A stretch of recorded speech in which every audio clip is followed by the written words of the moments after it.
नमो बुद्धाय, जय भीम. मला यूट्यूब चॅनलवर तुमचं मनापासून स्वागत आहे. तर आजचा व्लॉग स्पेशल आहे, म्हणजे रक्षाबंधन स्पेशल आहे. तर रक्षाबंधनसाठी स्पेशल काय असतं तर आमच्याकडे पुरणाच्या पोळ्या स्पेशल असतात. तर रक्षाबंधन असले का पुरणाच्या पोळ्या असतात. कारण रक्षाबंधनला सगळ्या बहिणी आपल्या घरी येतात, आपल्या भावासाठी राखी बांधायला. तर मग त्याला कसं पुरणाचंच पाहुणचार असते. तर मग ते तिन्ही नंदा, म्हणजे 5 नंदा आहेत मला. 5 नंदातून 3 नंदा येणार होत्या. तर 1.5 किलो डाळ टाकली होती. आमच्याकडे पुरणाचा पोळ्या जास्त खातात, तर त्यामुळे ते जास्तच करावं लागते. तर 1.5 किलो डाळ पूर्ण टाकली होती. 1.5 किलो डाळीचं मी पुरण बनवलं होतं आणि पुरणाच्या त्या पोळ्या मला बनवणं चालू होत्या. कारण सगळेच पाहुणे येणार होते आणि सगळे पाहुणे आले म्हटल्यावर जास्त स्वयंपाक बनावा लागते. आणि हे स्वयंपाकाचं सगळं आटोपल्यानंतर नणंदबाईची राखी बांधून झाल्यानंतर मी मला घरी, म्हणजे मला भावाला राखी बांधायला जाणार होती. तर त्याच्यानं मला गडबड चालू होती, स्वयंपाकाचं चालू होतं. नणंदबाई याच्या बाकी होत्या, त्या अजून आल्या नव्हत्या. आणि सकाळी 4 वाजतापासून मी या कामात लागली होती. तर सकाळी 4 वाजतापासूनचा आता काही व्हिडिओ काढणं झाला नाही, कारण लाईट नव्हती. सकाळी लाईट गेली होती आणि माझ्याजवळ काही रिंग लाईट नाही, फ्लॅश लाईट नाही. त्याच्यानं मग फोन ठेवून कुठंतरी ठेवून असं व्हिडिओ काढणं मला आला नाही, काढताच आला नाही अंधार असल्याच्यानं. त्याच्यानं सकाळी तर काही काढला नाही. मग हे सकाळपासूनच माझी प्रोसिजर चालू होती. सकाळी सुटून आधी डाळ टाकली, तेवढ्या डाळीचाच एक व्हिडिओ भेटला. डाळ जेवढी काढली होती मी मोजून तेवढी काल म्हणजे आदूरल्या दिवशी मी निवडून ठेवली होती डाळ. दुसऱ्या दिवशी डायरेक्टच मी टाकून दिली, डायरेक्ट कुकर लावून दिला. तर हे दुसऱ्या दिवसचं प्रोसिजर होतं मला सकाळचं. आणि कसं नणंदबाई येणार होत्या, ते यायच्या आधी सगळा स्वयंपाक रेडी व्हायला पाहिजे होता. कारण ते आल्यानंतर मग एक अर्धा पाऊण तास त्याच्यात जाते, चहा पाणी घेणं किंवा मग त्याच्यासोबत 2 शब्द बोलणं किंवा मग त्याला मग वाळण करणं, जेवण देणं, मग याच्यातच टाईम जाते. मग परत अजून मला घरी, म्हणजे मला भावाला राखी बांधायला जायचं होतं, तर मग तिकडे उशीर झाला असता. त्याच्यानं माझी प्रोसिजर अशी जरा पटापट चालू होती.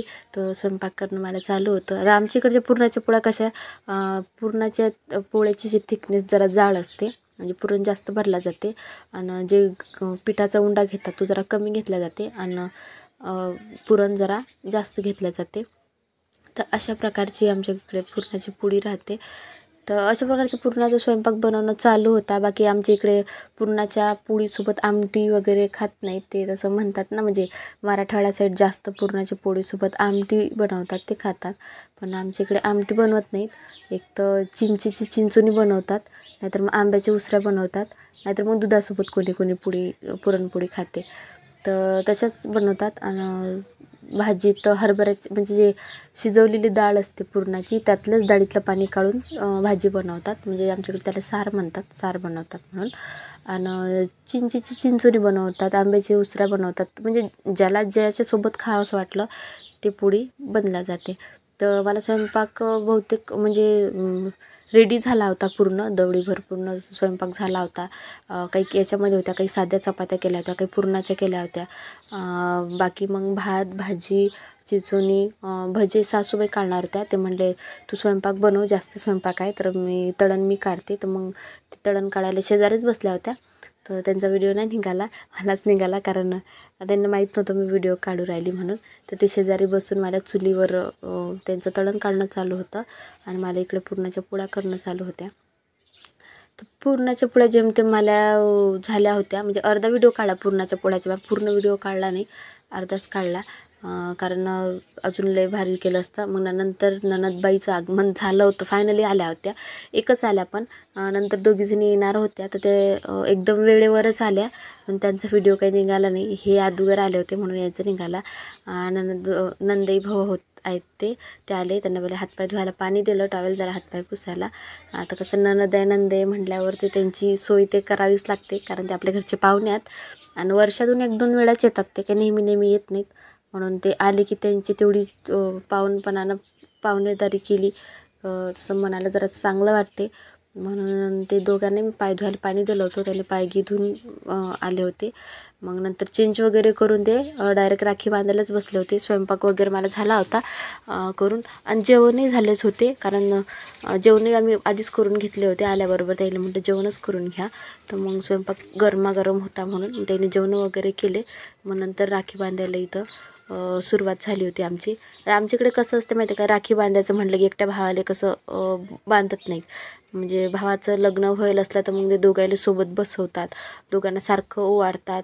म्हणजे भावाला राखी बांधायची त्याला टावेल किंवा शेला देतात, नाहीतर आणि त्याच्या बायकोला ब्लाऊज पीस वगैरे असं काहीतरी देतात. मग ती अशी परंपराच आहे, प्रत्येकाचीच इकडे परंपरा आहे, तशी आमची इकडे आहे. आता हे ननदबाई आमच्यापेक्षा मोठ्या आहेत, तर त्याच्यानं मग त्यांच्या पाया वगैरे लागली, त्यांना साडी वगैरे दिली रक्षाबंधनची. आता हे नंदेई भाऊ, आता कसं आता नंदी जरी असले तरी ते मला भाऊ लागतात. तर मग त्याच्यानं पहिले त्याईले राखी बांधून घेतली, त्याईले शेला दुपट्टा दिला, राखी बांधून घेतली त्याईले. आणि त्यांना ओवाळून मी त्यांच्यावर पाया लागून निघाली. आता इथून हे तर झालं सगळं. आता आशूचं लागलं होतं राखी बांधायचा कार्यक्रम, ते पाहून घ्या. त्याला राखी बांधायला एवढे म्हणजे तुम्ही पाहूनच घ्या आता व्हिडिओ, तुम्हाला ऐकून व्हिडिओ मी स्किप केला नाही, हा पूर्ण व्हिडिओ.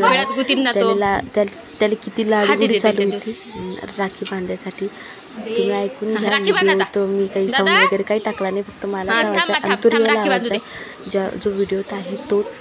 तर राखी बांधायचं म्हटलं की तो एक डोरेमॉनची राखी आणली. ते राखी त्याला एवढी आवडली म्हणा की काय म्हणा, पण तो बांधून देत जाईल, हातात दे म्हणे खेळायसाठी, पण बांधून देत जायचो. तर कसं तरी त्याचे दोन्ही हात पकडून ते त्यातले पहिले राखी बांधली होती आम्ही दोघीनं. माझी पुतणी म्हणे काकू हा राखीच बांधू देत नाही, राखीच बांधू देत नाही. व्हिडिओ बंद करून पहिले त्याला राखी बांधली आम्ही दोघीनं मिळून.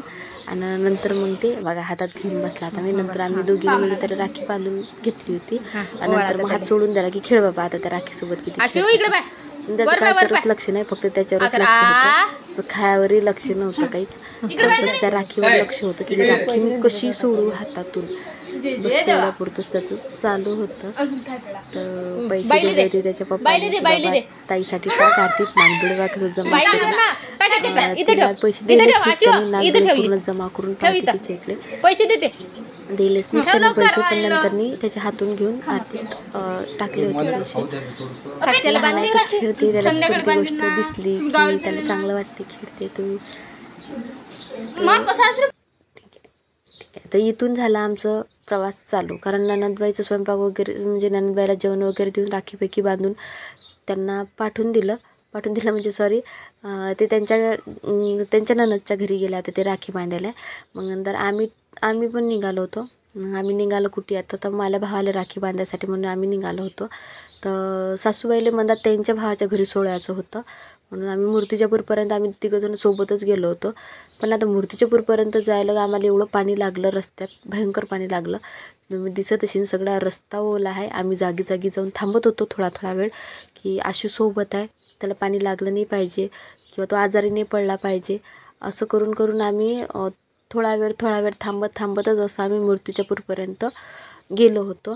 तर तुम्हाला दिसत असेल की रोड सगळा ओला आहे. आम्ही थोड्या वेळासाठी थांबलो होतो, एवढ्या जोरात पाणी चालू झालं होतं, म्हणजे रस्त्यानं कुठं थांबायलाही जागा नव्हती. आम्ही पेट्रोल पंपावर थांबलो होतो. मग थोडा वेळ पेट्रोल पंपावर थांबल्यानंतर आम्ही अजून निघालो. तर तुम्हाला दिसत असेल पाऊस कसा चालू आहे. एवढ्या पावसातही आमची गाडी चालूच होती, थांबवली नाही आम्ही चालूच होतो, जायला सुरुवात केलीच होती. तर फायनली भाऊच्या घरी पोचल्यानंतर तिथं त्याला राखी बांधायचा एक तर पहिले प्रोग्राम झाला. त्याला राखी बांधून घेतली पहिले, कारण त्याला बाहेर जायचं होतं आणि आम्हाला तिथून निघायचं होतं, कारण तिथून ताईच्या घरी बी जायचं होतं, काकाच्या घरी जायचं होतं. तर म्हणून त्याला पहिले राखी बांधून घेतली. त्याला राखी बांधल्यानंतर मग एक म्हणजे मामाचा पोरगा त्याला राखी बांधली. अजून आजूबाजू शेजारचे जे माझे भाऊ लागतात ना, त्याला राखी बांधून घेतली. भाऊले राखी बांधून घेतली, त्याच्या पाया पडली, त्याला शेला दुपट्टा दिलं आणि त्याला ब्लाऊज पीस दिलं. तर त्याचंही लग्न झालं, तर त्याच्या बायकोसाठी म्हणून दिलं होतं. पण वहिनी रक्षाबंधनसाठी गेल्या होत्या, तर त्यांची रक्षाबंधन पहिली आहे, त्याच्याने ते थांबल्या होत्या तिथं. तर मग भाऊच्याच हाती देऊन दिलं ते की वहिनीला देऊन दे म्हणून. नंतर मग मामाचा मुलगा आणि आशूचे बाबा आणि आशू मधातच बसले होते दोघंजणं. नंतर मामाच्या मुलाला राखी बांधली. तो एवढा मजाक करते की तो म्हणे मी तसा पाया लागत नाही, जेव्हा झोपून पाया लागतं, तर झोपून पाया लागला होता तो. नंतर फायनली आमची अशी रक्षाबंधन झाली. बाबाले राखी बांधली, कारण आता आल्या नव्हत्या लवकर, ते येणार होत्या, उशीर होणार होता त्याला, मग बाबाले राखी बांधून घेतली. तर हाय आमचा रक्षाबंधनचा ब्लॉग. कसा वाटला नक्की सांगा. बाय.